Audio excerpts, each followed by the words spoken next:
יש לי גם עוד משהו חשוב. זהו, בקשה אחת, זהו, יש לי...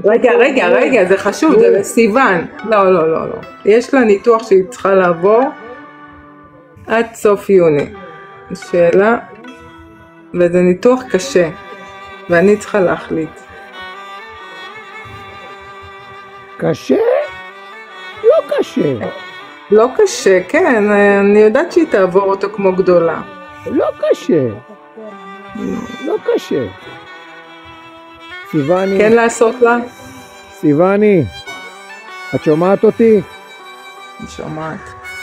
סיוני, את רוצה לעבור את הניתוח?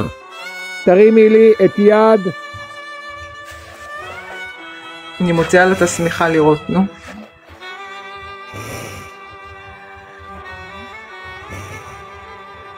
זה התעצבנה שסגרתי לה את העיניים. לא, תרימי לי את יד ימין. היא ילדה משותקת, תקשיבו טוב. היא משותקת בכל איברי הגוף שלה. סיוני, תרימי את יד ימין אם את מאשרת לעבור את הניתוח. אם את לא מאשרת, תרימי את יד שמאל. אני רוצה שתצלמי את זה. אני אצלם כרגע.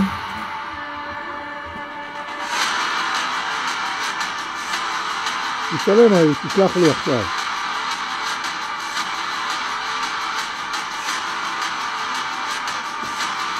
ידעתי משותקת בכל הגוף.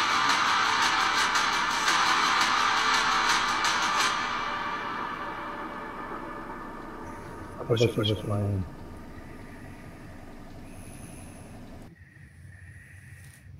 לשלום. לא לומר את המשפט הזה בו. אתה רואה אותה? תגיד לה. בינתיים, הנה, מרימה את יד ימין, רואה? לשלום. הנה.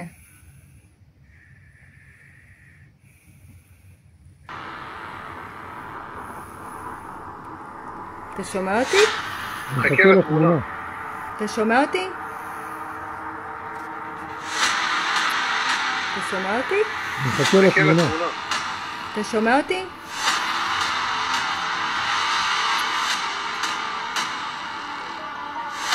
פשוט מגיבה, ילדה משותקת את המגיבה עליו. אבל רק תמצא שתקשיב. אני לא עושה מה שאני רוצה. אתה שומע אותי? לא, עכשיו כן. אז בכל זה דיברתי, אמרתי תגיד לה שוב, אבל היא הרימה את יד ימין. איזה יד הרימה? ימין. אני רוצה לראות צילום, אני לא מאמין לך. שלחתי לך בוואטסאפ.